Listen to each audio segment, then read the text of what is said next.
시간으로 오늘 말씀의 제목은 모자람에 위안이라는 제목으로 말씀 전하도록 하겠습니다.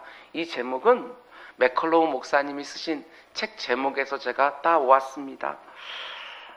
내게 모자란 것이, 내게 부족한 것이, 내가 한계라고 느끼는 것이 내 인생 전체를 놓고 보면 내 인생을 유익하게 만드는 데 쓰이는 일정한 몫이 있다는 거예요. 이게 부족하고 모자라고 한계가 있는 것들이 내게 불필요한 것이 아니라 내 인생 전체를 놓고 볼 때 그것이 유익하게 하는 몫이 있다는 거예요. 참 귀한 말입니다. 오늘 본문에서 하나님은 이렇게 말씀하십니다. 너희는 자랑하지 마라. 다른 사람보다 내게 더 있는 것을 가지고 절대로 자랑하지 마라. 이렇게 말씀하십니다. 오늘 이 시간에는 내게 있는 것들, 더 많이 있는 것들을 자랑하지 말라고, 그리고 내게 부족한 것을 가지고 불평하며 한탄하지 말라고, 이런 말씀으로 함께 은혜를 나누려고 합니다. 솔직하게 생각해 보면 우리는 자랑에 대해서 이중적인 잣대를 가지고 있는 것 같습니다. 다른 사람들이 내 앞에서 자랑하는 것은 너무너무 싫어합니다. 그러나 정작 나는 다른 사람에게 내 자신을 어떤 식으로든 자랑하기를 원하지요. 그래서 이중적인 잣대를 가지고 있다고 말씀드리는 것입니다. 그럼 성경은 자랑에 대해서 뭐라고 말하는가? 자랑을 해도 된다고 말하는가? 아니면 자랑하면 안 된다고 말하는가? 오늘 본문을 보면 자랑에 관련된 말씀이 나옵니다. 굉장히 유명한 말씀인데 이 말씀이 예레미야서에 나오는 애요. 그렇죠? 23절 여호와께서 이와 같이 말씀하시되 지혜로운 자는 그의 지혜를 자랑하지 말라. 용사는 그의 용맹을 자랑하지 말라. 부자는 그의 부함을 자랑하지 말라. 여기까지만 읽으면 자랑하지 말라 이렇게 들립니다. 근데 곧바로 이어지는 24절 말씀 보면 이번에는 오히려 자랑하라고 말합니다. 자랑하는 자는 이것으로 자랑할지니 곧 명철하여 나를 아는 것과 나 여호와는 사랑과 정의와 공의를 땅에 행하는 자인 줄 깨닫는 것이라. 나는 이 일을 기뻐하노라. 여호와의 말씀이니라. 그러니까 성경은 단지 자랑하지 말라 이렇게 말하는 것이 아니라 자랑을 하려거든 제대로 자랑해라. 자랑할 것을 자랑해라. 자랑할 것이 말아야 될 것을 자랑하지 말고 진짜 자랑해야 될 것은 마음껏 자랑해라. 이렇게 말하는 것이죠. 뭘 자랑하지 말라고 말합니까? 지혜로운 자가 자기 지혜를 자랑하지 말랍니다. 용기 있는 자가 자기 용기를 자랑하지 말라고 말씀하시고 부한 자가 자기가 가진 그 부함, 재물을 자랑하지 말라고 말씀하십니다. 이런 것들은 잘못된 자랑이라고 말씀하시는 거지요. 그런데 우리가 자랑을 하게 되었으면 오히려 하나님이 기뻐하시는 것이 있답니다. 그건 다른 것이 아니라 하나님이 어떤 분인지를 내가 알고 그 하나님을 마음껏 이 세상에 자랑하며 살라. 하나님이 사랑과 정의와 공의를 이 땅에 행하니라는 분이라는 것을 내가 깨닫고 그것을 마음껏 자랑하며 드러내며 살라는 것이지요. 하나님이 그것은 기뻐하신다. 그러면 우리가 절대로 자랑하지 말아야 될 것이 있다고 말을 하는데 내게 있는 지혜와 용맹과 부함을 자랑하지 마라. 가만 보게 되었으면 이 글이 2600년 전에 쓰여졌음에도 불구하고 우리가 자랑하는 것을요 3개의 카테고리로 딱 묶었는데 너무나도 정확합니다. 2019년을 살고 있는 우리도 가만 보게 되었으면 자랑하는 것이 지혜와 용맹과 부함을 자랑하지 않습니까? 그런 것들은 그러나 절대로 자랑할 것이 못 된다. 이게 왜 자랑할 것이 되지 못하는가? 이것을 좀 살펴봅니다. 먼저 첫 번째로 자랑이라고 하는 것은 하나님이 저와 여러분을 지으신 창조 목적과 맞지 않기 때문이다. 이렇게 말을 합니다. 자랑과 창조 목적이 어떻게 다르냐? 본문 23절 말씀 보면 자랑하지 말라고 되어 있는데 영어 성경으로 보게 되었지만 보스트, 드러내다, 뽐내다, 자랑하다. 그런데 히브리어로는 어떤 단어로 되어 있느냐? 할랄이라는 단어로 되어 있습니다. 하나님 이렇게 말씀하는 것이지요. 너희는 너에게 있는 지혜와 용맹과 부함을 할랄하지 마라. 할랄이라는 단어 우리가 익숙하게 들었던 단어 같지 않습니까? 이 단어는 우리에게 너무나도 익숙한 할렐루야라는 말의 원형입니다. 할렐루야의 뜻은 하나님을 찬양하라. 할렐루야입니다. 야는 하나님을 가리키는 것이고, 그러니까 할라이라는 말의 원뜻은요, 찬양하다, 이런 뜻이에요. 우리 한글 성경과 영어 성경에는 자랑하다 이렇게 번역해 놓았지만 원래 원문에는 찬양하다, 이게 맞습니다. 그러니까 하나님께서 우리를 창조하신 목적은 또한 무엇입니까? 제가 지난번에 말씀드렸던 것처럼 우리 창조 목적은 외우기도 쉬워요. 이사야서 43장 21절 4321. 이 백성은 나를 위하여, 내가 나를 위하여 지었나니, 하나님이 나를 위해 계시는 것이 아니고 내가 하나님을 위해서 지음받았다. 특별히 내가 지음받아서 이 땅을 살아가면서 뭘 하기를 원하시고 나를 지으셨느냐? 하나님을 찬송하기를 원하시며, 하나님께서 우리를 지으신 목적은 하나님을 할랄하기 위해서 지으셨다고 분명히 말하는 거예요. 이게 바로 저와 여러분의 창조 목적이고 존재 이유지요. 모든 것에 할렐루야 하면서 사는 것, 이것이 바로 우리가 살아가면서 제1번으로 삼아야 될 것이라는 것입니다. 하나님과 그분이 행하신 모든 일들을 할랄하며 살아가는 것, 그렇게 하고 계십니까? 그러면서 우리가 왜 우리에게 있는 지혜와 용맹과 부를 자랑하면 안 되느냐?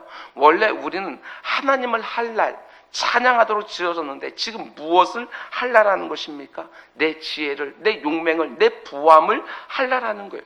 오직 하나님을 찬양하도록 창조되었는데 이상한 것을 우리가 할랄하며 살아가는 것이지요. 그래서 자랑은 나를 지으신 하나님의 창조 목적과 맞지 않는다.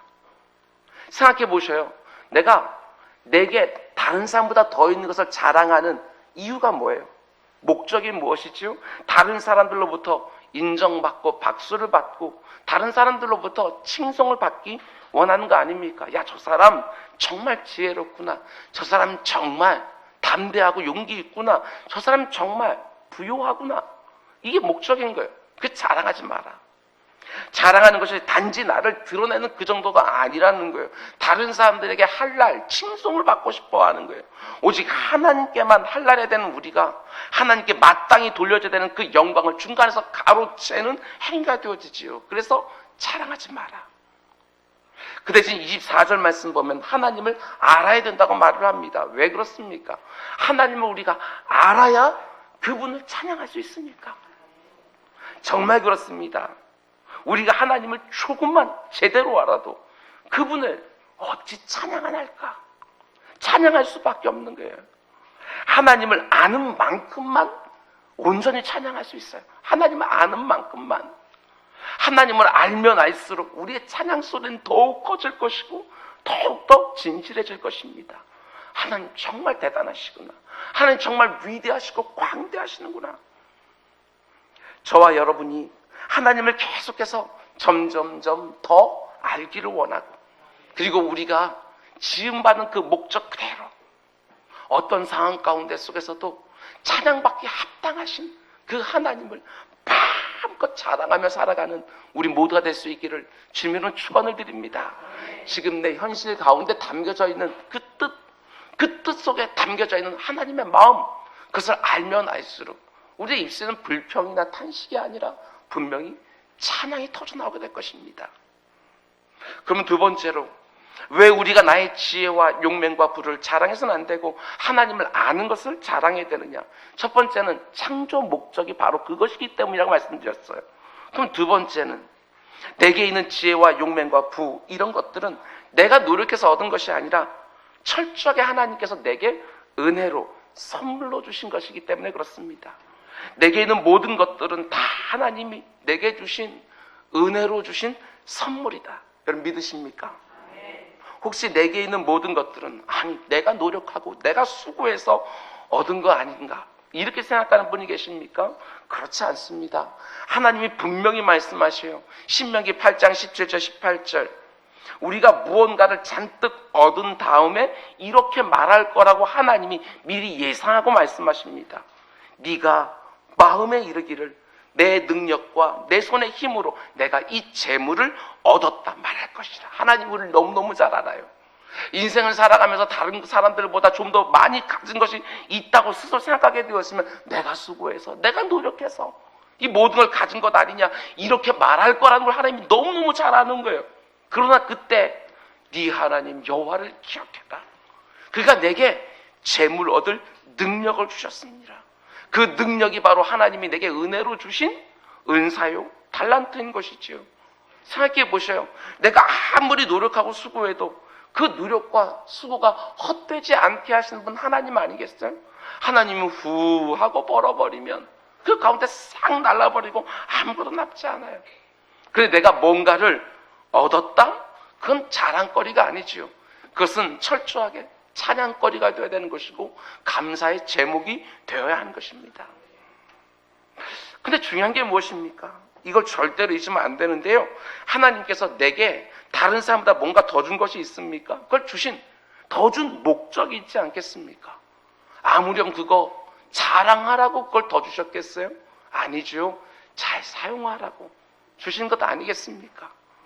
내가 받은 지혜와 용맹과 부함과 각종 은사와 재능은 자랑하라고 받은 것이 절대로 아닙니다. 어떤 선한 목적을 가지고 하나님께서 사용하라고 그것을 내게 더 주셨다. 마태복음 25장에 나오는 달란트 비유를 한번 생각해 보셔요. 예수님이 자신의 종들에게 각각 5달란트, 2달란트, 1달란트 이렇게 나눠주셔요. 그런데 달란트를 주신 데에는 목적이 있지 않겠어요? 자기가 받은 그 달란트를 가지고 뭐 하라고?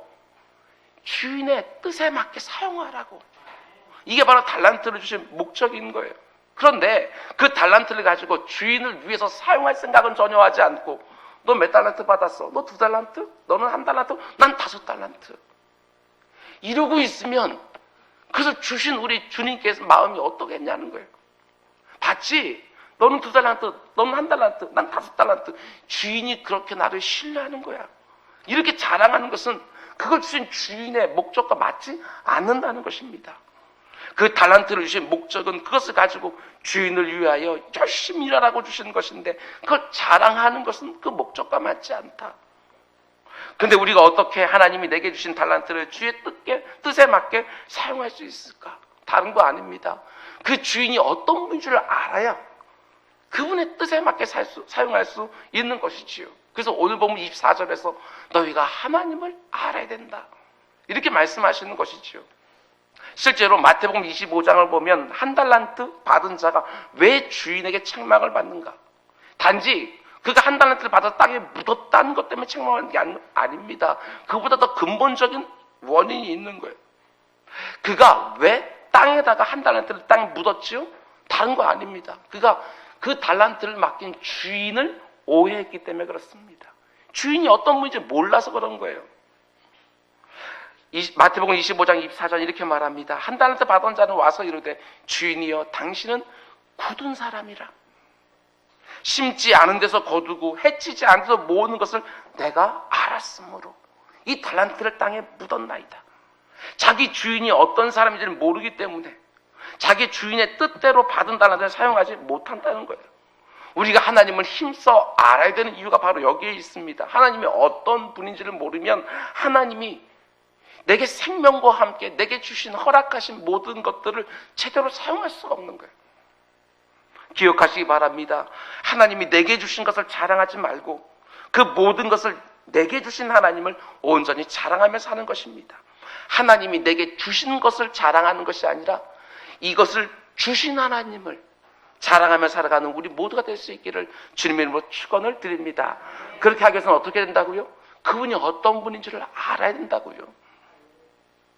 그러면 세 번째로 왜 내게 있는 지혜와 용맹과 부를 자랑하면 안 되느냐? 그 모든 것들은 원래 하나님이 주신 것이기 때문에 여러분 잘 들으십시오. 무서운 말씀이에요. 원주인이 되신 하나님이 언제든지 그것을 다시 거둬갈 수 있다. 내가 수고하고 노력해서 얻은 것이 아니라 하나님의 은혜로 선물로 주신 것이기 때문에 그것을 우리가 정말 믿는다면 내가 그것을 제대로 사용하지 않을 때 하나님이 언제라도 다시 걷어갈 수 있다. 달란트 비유를 보세요. 1달란트를 주셨지만 그거 제대로 사용하지 않으니까 도로 걷어가시는 거예요. 얼마든지 주인이 내게 맡겨놓으신 것을 걷어갈 수 있다. 이거 잊으시면 안 돼요. 정말 그렇습니다. 성경을 보면 모든 것의 원주인이 되시는 하나님께서 한 번 주셨던 지혜와 용맹과 부함을 그들이 제대로 사용하지 못할 때 다시 걷어가는 모습을 우리는 여러 곳에서 볼 수 있어요. 대표적인 경우들을 좀 볼까요? 먼저 지혜의 경우를 보게 되어지면 다니엘서 4장에 나오는 느부갓네살 왕, 대표적인 사람입니다. 지혜에 관해서 하나님이 바벨론의 느부갓네살 왕에게 세계를 통치할 수 있는 지혜와 총명을 주셨어요. 그리고 대제국을 이루었습니다. 다니엘서 4장 30절, 대제국을 이루고 나서 느부갓네살 왕이 근데 뭐라고 말하느냐, 자기가 그 대제국 큰 나라를 바라보면서 이렇게 말하는 거예요. 나 왕이 말하여 이르되 이 바벨론은 내가 내 능력과 내 권세로 건설하여 나의 도성으로 삼고 이것으로 내 위엄의 영광을 나타낸 것이 아니냐, 자신을 한랄하고 있는 거예요. 자기가 잘나서 지금 그 땅을 차지했다고 자랑하는 그 순간 하나님 뭐라고 말씀하시나? 31절, 이 말이 아직도 나 왕의 입에 있을 때 그 말이 끝나기도 전에 하늘에서 소리가 들려 이르되 느부갓네살 왕아, 네게 말하노니 나라의 왕위가 네게서 떠났느니라. 말이 끝나지도 않았어요. 대제국을 바라보면서 봐라, 내가 이룬 이 나라를 봐라 하는 그 순간에 말이 끝나기 전에 하나님께서 말씀하시는 거예요. 나라의 왕위가 너에게서 떠났느니라. 이게 얼마나 허망한 일이에요. 대제국을 이루었어요. 얼마나 애를 썼겠어요. 그런데 큰 제국을 바라보면서 자기 자신을 찬양하는 말을 막 하고 있었는데 그 말이 끝나기 전에 모든 것이 다 사라져 버렸어요. 하나님이 한순간에 그걸 다 걷어가실 수도 있다. 하나님이 계속해서 말씀합니다. 네가 사람에게서 쫓겨나서 들짐승과 함께 살며 소처럼 풀을 먹을 것이요 마치 미친 사람처럼 될 것이다. 그리고 이와 같이 7대를 지나서 느부갓네살 왕이 무려 7년 동안이나 자신의 모든 걸 다 잃어버린 상태로 지나는 거예요. 그리고 하나님이 그렇게 하시면 지극히 높으신 이가 사람의 나라를 다스리며 자기의 뜻대로 그것을 누구에게든지 주시는 줄 알기까지 이르리라. 느부갓네살 왕이 깨닫게 된다는 사실이에요. 내가 잘나서가 아니라 하나님께 주시는 것이기 때문에 너 아니더라도 누구에게든지 줄 수 있다. 이걸 갖다가 하나님께서 말씀하시는 거예요. 그러면서 네가 그걸 깨닫게 될 것이다. 내가 잘나서가 아니라 하나님 주셨다는 거예요. 누구에게든지 하나님이 주시려고 했으면 주실 수 있다는 것이지 꼭 너가 아니더라도. 그리고 하나님이 이렇게 말씀하시자마자 그 일이 실제로 일어납니다. 그리고 하나님 말씀하신 7년이 다 지나고 34절 느부갓네살 왕이 또 이렇게 고백합니다. 그 기한이 참에 난 느부갓네살이 하늘을 우러러 보았더니 무엇이 돌아왔다고요? 내 총명이 다시 내게로 돌아온지라. 미친 사람처럼 들짐승과 함께 산을 뒤돌아다녔는데 다시 7년이 지나니까 내 총명이 다시 돌아온지라. 그렇다고 한다면 7년 전에 하나님께서 느부갓네살 왕에게 다시 거두한 게 뭐예요? 그에게 주셨던 총명과 지혜예요. 그에게 총명과 지혜를 싹 거둬가니까 아무것도 아닌 거예요. 그런데 하나님께서 다시 그것을 허락해 주셨다. 하나님이 거둬가시면 순식간에 다 사라지는구나. 이걸 느부갓네살 왕이 깨달았다는 거예요. 여러분 잘 들으셔야 됩니다. 다른 사람보다 내가 더 지혜롭다고 더 지식이 많다고 함부로 자랑하면 절대로 안 되는 거예요. 다른 사람들보다 내가 조금 더 총명하다고 자랑하면 안 되는 거예요. 왜 그렇습니까?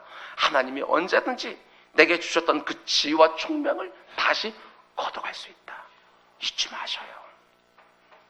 그런가 하면 용맹은 또 어떻습니까? 대표적인 사람? 삼손이 아닐까? 그렇게 용맹했던 삼손이 어느 날 하루아침에 그 용맹이 싹 사라졌어요. 얼마나 기가 막혔을까? 그 엄청난 힘이 그냥 한순간에 잠자고 일어났더니 다 사라져버렸어요. 사사기 16장 20절 말씀은 제가 생각할 때 어떤 면에서요, 성경 전체에서 가장 슬픈 구절이 아닌가 이런 생각이 들어요. 들릴라가 이르되 삼손이여 블레셋 사람이 당신에게 들이닥쳤나이다 하니 삼손이 잠을 깨며 이르되 아주 호기를 부려 내가 전과 같이 나가서 내 몸을 떨치리라 하였으나 여호와께서 이미 자신을 떠나신 줄을 깨닫지 못하였느냐. 엄청난 용맹을 자랑한 삼손이 자다가 일어났더니 자기 힘이 다 사라져버렸어요. 나귀 턱뼈 하나로 블레셋 군대 1000명을 쓰러뜨리고 사자 입을 찢던 그 삼손이 지금 자기를 묶고 있는 그 포승줄 하나 끝내지 못하는 거예요. 이건 충격 아닙니까? 충격. 하나님이 삼손에게 주셨던 용맹의 원천이었던 힘을 싹 가져가시니까 그냥 평범해졌어요. 그런가 하면 부는 어떻습니까? 부함이라고 하는 거. 느부갓네살이나 삼손의 경우와는 좀 다른 면이 많지만 욥의 경우를 한번 생각해 보셔요. 욥기 1장을 보게 되었으면 그에게 양이 7,000마리, 낙타가 3,000마리, 소가 500마리, 암나귀가 500마리, 자기에게 거기에 자기가 부리는 종들도 수도 없이 많이 있어요. 근데 이게요, 다 없어지는데 얼마 걸렸어요?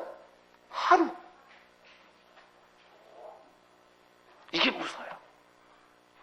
부자는 망해도 3대는 먹고 살 게 있다? 세상 사람들 그럴지 모르겠지만 하나님이 작정하고 불어버리면 하루는 싹 사라져요. 내게 있는 재물도 결코 자랑거리가 되지 못한다. 그러니까 나에게 있는 그 어떤 것도 함부로 자랑할 수 없는 이유는 지혜든 용명이든 돈이든 언제든 내게 주신 분이 다시 걷어갈 수 있기 때문에 경성해라, 겸손해라. 내 생명도 마찬가지 아니겠습니까? 꿈 같은 일들이 이 세상에 너무 많이 일어나거든요. 한순간에 모든 것이 다 사라지는. 그래서 우리가 어떻게 해야 되느냐?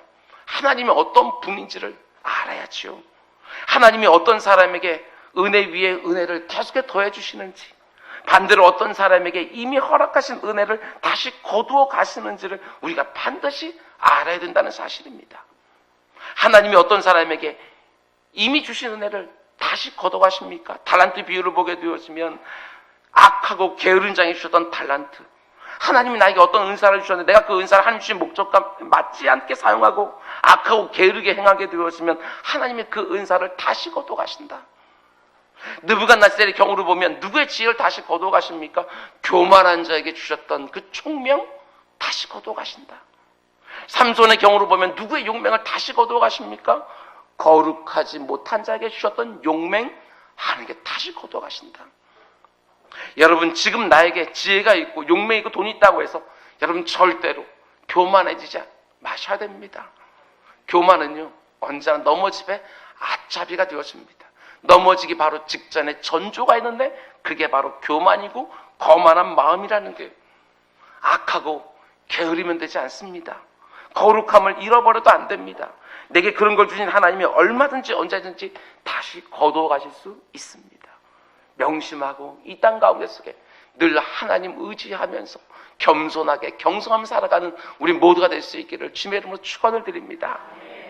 근데 혹시 여러분들 가운데 속에 이런 말씀을 들으면서 마음이 좀 불편해지는 분이 계실지 모르겠습니다.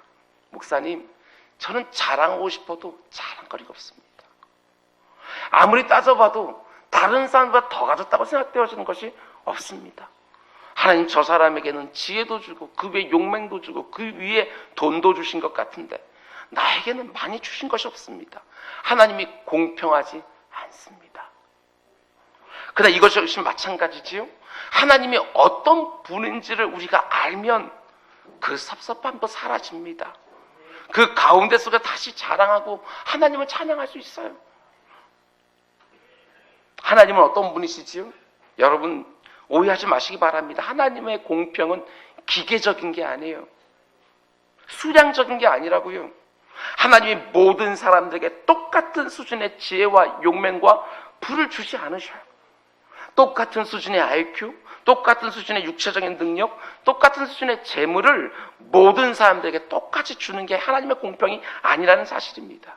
달란트 비유만 보더라도요, 하나님은요 어떤 중에 5달란트, 어떤 중에 2달란트, 어떤 중에는 1달란트 주셨어요. 이게 불공평합니까? 아니라는 것입니다.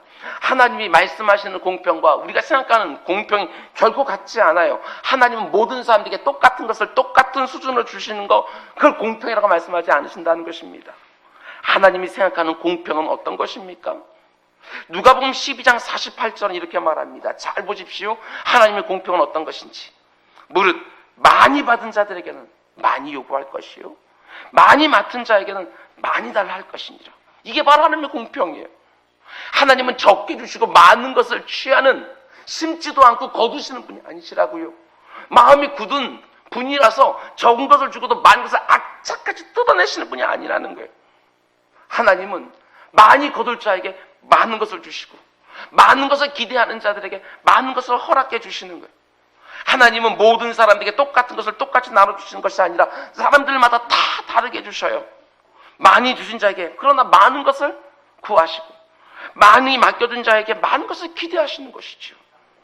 이 자리에 있는 분들 가운데서 혹시라도 내가 다른 사람들에 비해서 많은 지혜, 많은 용맹, 그리고 많은 부함을 가지고 있다고 생각하는 분이 계십니까? 그건 자랑할 일이 아니라 여러분 긴장하셔야 될 일인 거예요.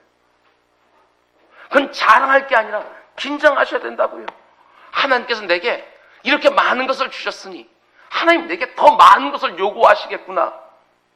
다른 사람과 똑같으니 그렇게 하면 안 되는 거예요. 나는 그 많은 것들을 가지고 하나님 나라를 위해서 더욱더 열심히 더 많은 것들을 남겨놔야 되는 것이죠. 5달란트 받은 사람은 분명히 2달란트 받은 사람보다 3달란트를 더 남겨서 5달란트 남기는 것이고, 2달란트 받은 사람들은 2달란트 남기면 잘했다 착하고 충성된 종아, 1달란트 받은 사람들은 그것 가지고 열심히 충성되게 일하여 1달란트 받으면 똑같이 잘하였다 충성된 종아, 이 칭찬을 받는 것이고, 반면에 내가 다른 사람들보다 적게 받은 부분이 계속 크게 보이시는 분들이 계십니까? 하나님께 불공평하다고 불평하기 전에 이건 역시 하나님이 어떤 분인지를 알아야 해결될 문제들입니다.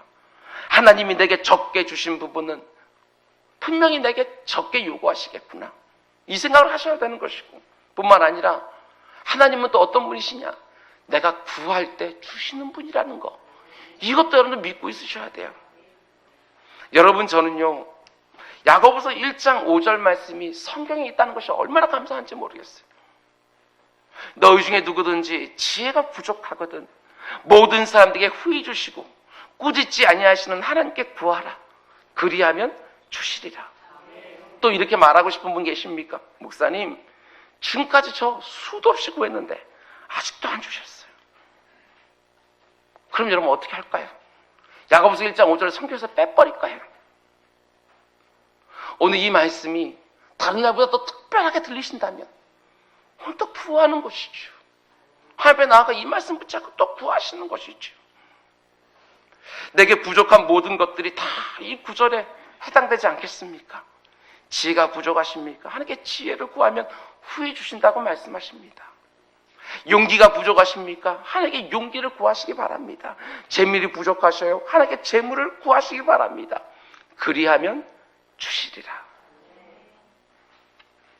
마음에 섭섭한 것이 많으신가 봐요. 아멘도 안 하시는 거 보니까. 단 나를 드러낼 자랑거리를 삼기 위해서 그것을 구하지 마시고 오직 하나님 나라를 위하여, 내 곁에 있는 또 부족한 사람들을 위하여 이것을 반드시 구하시길 바랍니다. 그래야 주시지 않겠습니까? 그래서 하나님은요 이 말씀도 함께 주셨어요. 야고보 4장 2절과 3절. 너희가 얻지 못하면 구하지 아니하기 때문이요, 구하여도 받지 못하면 정욕으로 쓰려고 잘못 구하기 때문이라. 또 말씀하실 분이 계실지 모르겠어요. 지금까지 내가 그렇게 줄기차게 구했는데 하나님이 내게 안 주십니다. 저는 목회하면서 이런 경우도 참 많이 봤습니다. 내게 직접 안 주시면 내가 부족한 부분을 이미 하나님이 넉넉히 준 사람을 붙여주시기도 하신다. 아니, 내가 모든 것을 다 가지고 있어야 될 이유가 꼭 없는 거지요. 내 정욕을 위해서 내가 구했다고 한다면, 내 자랑거리에서 구했다고 한다면 내가 모든 것을 다 가지고 있어야 되지만 하나님 나라를 위하여, 그리고 내 곁에 있는 이웃들을 위하여 사용하기 위해서 그것을 구했다고 한다면 굳이 내가 그 모든 것을 가지고 있을 필요는 없는 거 아니에요. 우리가 믿는 하나님은 어떤 하나님이셔요? 만남의 복을 주시는 하나님이셔요. 다른 때보다 오늘 평상시 얼굴이 굳은 분들이 많으셔요. 여전히 내게 더 주신 부분보다는 내게 부족하게 주신 분들이 더욱더 마음 가운데 상처가 되어서 이런 말씀들을 들어도 제가 지금 제 말하는 것도 아니고 말씀을 드려도요, 마음이 여전히 불편한 거 풀지 않는 분들 있을지도 모르겠습니다. 내가 하나님 나라 위해 써야겠다는 선한 소원을 가지고 하나님이 자신의 나라 위해서 필요한 것을 나에게 직접 주시기도 하고, 때로는 내게 필요한 것을 넉넉히 주신 사람을 내 옆에 붙여주시기도 하고. 모세의 경우를 보십시오. 모세가 하나님이 이스라엘을 구원하라고 애굽에 보내실 때 모세가 주저하면서 못 간다고 말을 합니다. 이유가 무엇이었어요? 하나님, 저는 입이 뻣뻣한 자입니다. 말을 제대로 할 줄 모르는데 제가 애굽 왕의 앞에 가서 무슨 말을 하면 듣겠습니까? 이스라엘 민족 앞에 가서 무슨 말하면 그들이 내 말에 동의나 하겠습니까? 그래서 하나님께서 그 말을 듣고 순식간에 그를 달변가로 만들어 주셨습니까? 그렇지 않아요. 말을 잘하는 자기 형 아론을 옆에 붙여주셨어요. 그리고 함께 동역하게 하셨거든요. 뿐만 아니라 모세에게 성막 건축이라는 중차대한 사명을 주시면서 하나님이 모세에게 기가 막힌 손재주를 주신 것이 아니라 손재주가 이미 좋은 부사렐과 오홀리압을 그 옆에 붙여주셨어요. 제가 목회하면서 이 사실을 얼마나 절절히 깨닫는지 몰라요. 저는 정말 손재주가 1도 없습니다. 못하나 제대로 박지를 못하고 받겠다고 나서면 꼭 다치고, 저를 돕고 싶어서, 저도 돕고 싶어서 막 끼어들려고 하면 자꾸 옆으로 빠지라고 얘기합니다.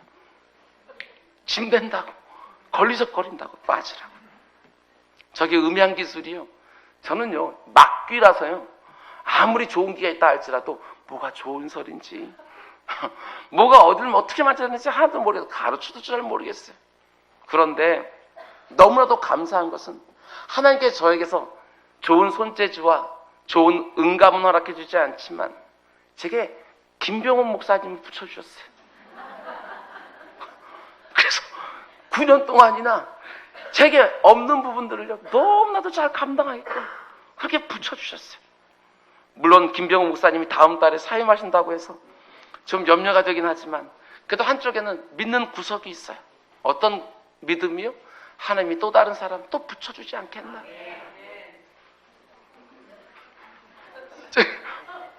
집에서도 마찬가지예요. 집에서도 제가 할 줄 아는 게 하나도 없어서 저희 집사람한테 얼마나 고박을 받는지. 너무 감사한 게 뭐냐? 다재다능한 제 아내를 붙여주셔서 필리핀에 갔다 오면 그 무거운 장롱이 여기 있던 게 절로 가 있고 저희 집사람은 이렇게 뭐 드릴 공구 같은 거 사는 것도 좋아해요. 그래서 막 이러고 막 이게 하나님의 은혜지. 하나님께서 저에게 없는 거 있는 사람 붙여주시고 제게 있는 거 필요한 사람 또 제 옆에서 붙여주시고 그러면서 그렇게 함께 동역하며 살게끔 하시는 거, 이게 얼마나 감사한 일인가. 나에게 부족한 것이 있으면 하나님께 구하고, 그러면 하나님께서 내게 후히 주시거나 내게 구한 것을 가진 사람을 붙여주시거나, 지혜가 부족하다고 하나님께 구하면 그 부족한 지혜를 허락해 주시거나, 아니면 내 옆에서 지혜 있는 권면으로 조언할 사람을 붙여주시거나, 힘과 용기와 물질이 부족하면 그걸 또 붙여주시거나, 아니면 또 붙여주시거나. 아니 어떻게 내가 모든 것을 다 잘할 수 있겠습니까? 그래도 또 할 말이 있는 분이 계실지 모르겠습니다. 목사님, 하나님이 내게는 그런 사람도 안 붙여주셨습니다. 정말 그렇습니까? 하나님이 내 곁에 수없이 보내주셨는데 내가 계속해서 쫓아버린 건 아닙니까? 지금도 내 곁에 그런 사람이 있는데 내가 도무지 마음을 열지 않아서 그 사람 받아내지 못하는 건 아닙니까? 여러분 정말 보셔야 되는 거예요. 오늘 이 밤에도 하나님께 하나님 나라를 위하여 마음껏 구하시기 바랍니다. 내가 구한 것을 하나님이 반드시 주실 줄 믿고 믿음으로 구하고 하나님의 응답하심을 경험하는 은혜가 우리 모두에게 있기를 주며 축원을 드립니다. 여러분, 그런데 설교를 준비하면서 이런 생각도 들었어요. 정말 어쩌면 내가 가진 것이 많아서 자랑할 것이 많은 것보다 가진 것이 부족해서 적은 것이 어쩌면 더 감사한 일일 수도 있겠다, 이런 생각도 해보게 되었습니다. 만약에 내가 타고날 때부터 금수저 한 10개쯤 물고 태어나서 남보다 더 지혜롭고 거기에 힘도 세고 거기에 외모도 출중하고 거기에 돈도 많으면 내가 과연 하나님을 믿기나 했겠나 싶기도 하고, 교만해지기도 너무너무 쉬울 것 같고, 하나님께 마땅히 돌려야 영광도 중간에 내가 취하면서 내 자랑이나 열심히 하면서 살기가 얼마나 쉬웠겠나, 이런 생각도 들기도 합니다. 목사님, 저는 절대로 그러지 않습니다. 한번 가져보셔요. 정말 그런가? 우리는 어머니 모태에서 나올 때부터 태생적으로 교만하거든요. 뼛속까지 교만해요. 정말 하나님 나라에 들어가기 전까지 우리가 교만해서 내게 아무것도 없어도 딴 사람보다 요만큼 더 있는 거, 그게 지혜든 용맹이든 부함이든 열심이든 성실함이든 아니면 그 무엇이든지 간에 그것도 자랑하느라고 여념없는 게 우리들 아니에요? 내게 자랑할 것이 없으면 내 옆에 있는 사람들, 내 자녀들 뭐 이런 거 자랑하느라고 우리도 저 여념이 없어요. 우린 정말 그런 사람들이에요. 그런데 내가 부족해요. 내가 연약합니다. 남보다 강하지도 못해요. 남보다 지혜롭지 못해요. 그래서 오직 하나님만 의지하고 살아요. 내게 있는 거 의지할 거 하나도 없어서 오직 하나님만 의지하고 하늘 바라보며 살아요. 내게 막 쌓아놓을 거 없는데 그냥 일용할 거 구하면서 살아가요. 하루하루 하늘 바라보면서. 어떤 면에서는 그게 더 복일 수도 있겠다, 이런 생각이 들기도 해요. 똑똑한 사람, 건강한 사람, 돈이 많은 사람, 모든 것이 풍성한 사람이 예수님 영접하는 거 너무나 어려울 거예요. 왜 그렇습니까? 굳이 예수님이 필요하지도 않거든. 부자가 천국에 들어가는 것이 낙타가 바늘길 통과하는 것 더 어렵다, 예수님 말씀하셔요. 절실하지 않아요. 근데 부족한 것이 많아서 주님 없으면 살 수 없다고 고백하는 인생, 그게 복 아니겠어요? 이게 비밀이지요. 우리 주님이 분명히 이렇게 말씀하셔요. 마음이 가난한 자는 복이 있나니 천국에 처할 것이니라. 마음만 가난하면 좋겠는데 저는 물질적으로 가난해요. 누가복음에서는 우리 주님이 이렇게 말씀합니다. 마음이라는 건 빼버리고요, 가난한 자는 복이 있나니. 이 비밀을 깨달은 사도 바울이 이렇게 고백합니다. 고린도후서 12장 5절. 내가 이런 사람을 위하여 자랑하겠으나 나를 위하여서는 약한 것들 위해 자랑하지 아니하리라. 나는 지혜나 용맹이나 부함같이 강한 것들을 자랑하는 것이 아니라 오히려 약한 것을 자랑하겠다. 왜 약한 걸 자랑합니까?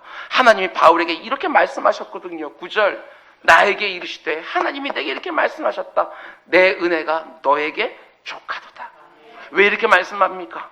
이는 내 능력이 약한 데서 온전하여 칩니다. 정말 그렇지 않습니까? 내가 너무 강하고 내가 너무 잘하면 하나님의 능력을 잘 의지하지 않아요. 내가 다 잘할 수 있는데 못할 하나님을 의지하겠어요? 잘 보세요. 스스로의 경우를 한번 생각해 보셔요. 돈 있는 사람은 돈 문제로 하나님께 의지하지 않아요. 정말 그래요. 힘 좋은 사람들은 육체적인 능력 놓고 하나님께 절절하게 구하지 않아요. 머리가 아주 좋은 사람들은 뭔가 이렇게 지혜 달라고 하나님께 절절하게 구하지 않아요. 부에도요, 이렇게 얕게 구하지. 그거는 내 힘으로도 얼마든지 감당할 수 있다고 생각하니까. 정말 그렇습니다. 내가 너무 강하고 너무 잘나면 하나님의 의지하지 않고 하나님의 도우심을 잘 구하지 않습니다. 그래서 이 비밀을 깨달은 사도 바울이 이렇게 고백하시오. 그러므로 도리어 크게 기뻐함으로 나의 여러 약한 것들에 대하여 자랑하리니 이는 그리스도의 능력이 내게 머물게 하려 함이라. 참 귀한 고백입니다. 귀한 깨달음이에요. 나는 오히려 약한 게 더 좋다.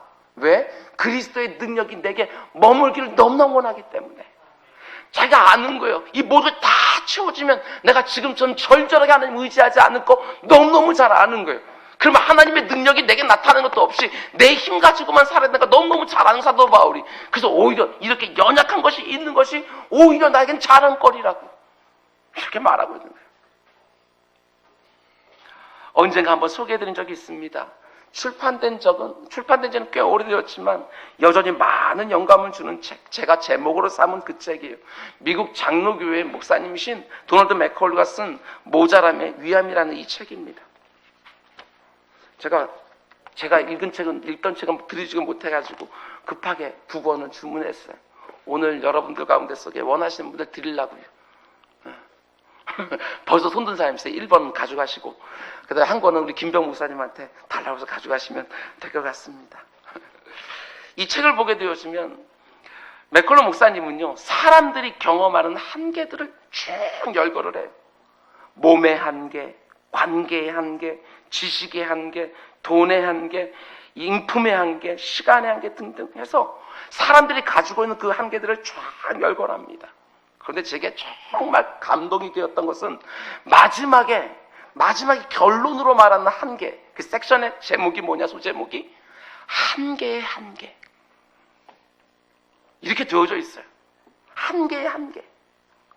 내가 지금까지 한계라고 했던 것들이 더 이상 한계가 아니라는 것을 깨닫게 되어지는 거예요.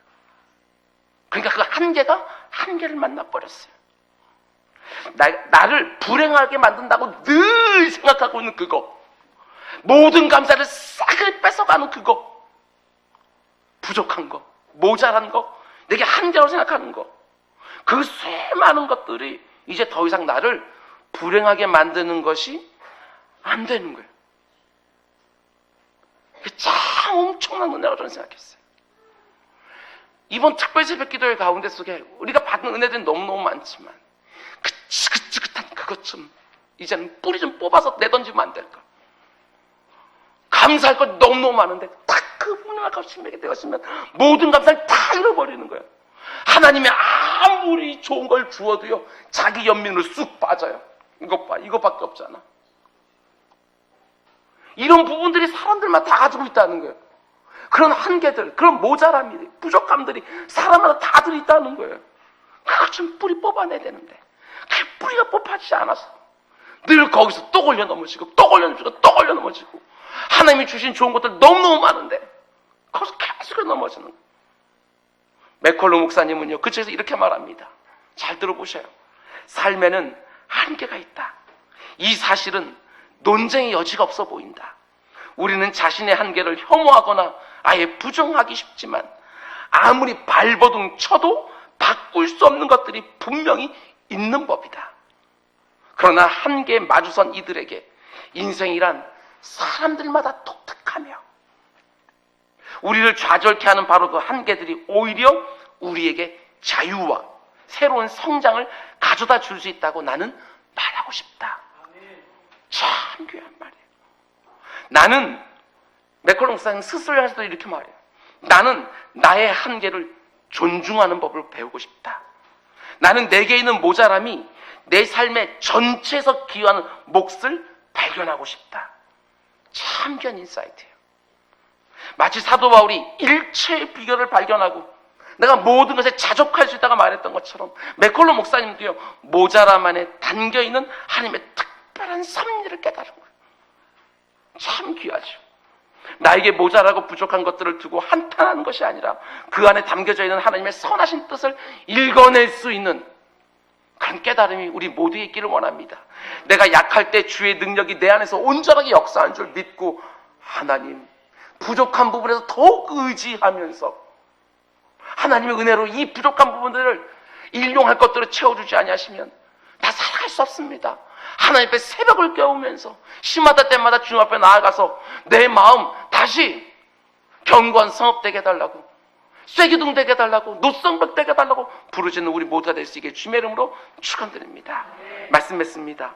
하나님 우리에게 자랑하지 말라고 말씀하시는 것이 아니라 자랑 제대로 좀 해라, 이렇게 말씀합니다. 헛된 것들 자랑하지 말고 지혜와 용맹과 부함 자랑하지 말고 하나님을 아는 것 좀 자랑하고 살아라 말씀합니다. 언제나 어떤 상황 속에서도 하나님을 찬양하면서 하는 것, 그것이 바로 하나님을 지으신 창조의 목적이라는 것.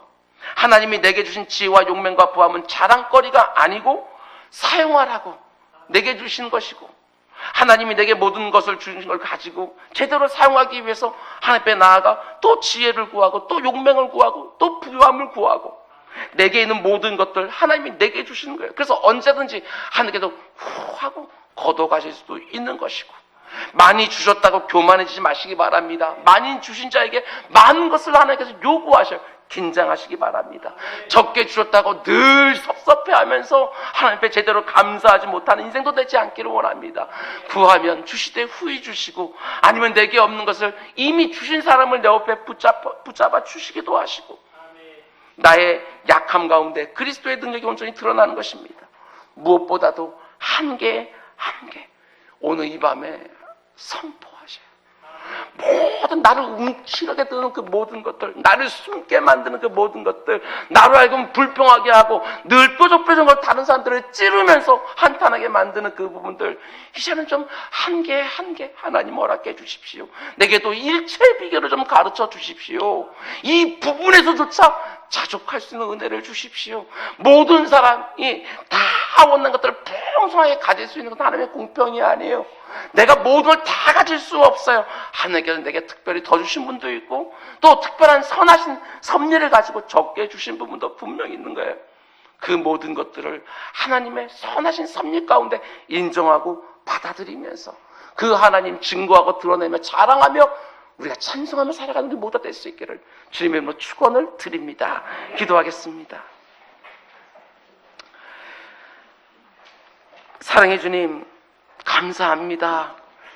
우리들 참 어리석고 미련하여 하나님을 제대로 알지 못하여 불평하고 섭섭할 때가 너무 많이 있습니다. 우린 너무나도 우매하여 하나님이 내게 더 주신 것 가지고 자랑질하면서 할 때도 너무너무 많이 있습니다. 주님, 우리가 어떤 환경 가운데 속에서도 하나님께서 내 필요를 공급하신다는 믿음을 가지고 하루하루 내 입에 찬송과 감사를 붙이고 아버지 그것을 증거하면서 살아가는 우리 모두가 될 수 있도록 인도하여 주시옵소서. 이 밤에 그 지긋지긋한 것 좀 뽑혀나갈 수 있도록 주님, 우리 한 사람 한 사람에게 하나님께 강력하게 권고하여 주시고 아버지 성령 하나님의 은혜 가운데 그것들이 다 뽑혀지는 역사가 있게 하여 주옵소서. 이 모든 말씀 예수님의 이름으로 기도드렸습니다. 아멘.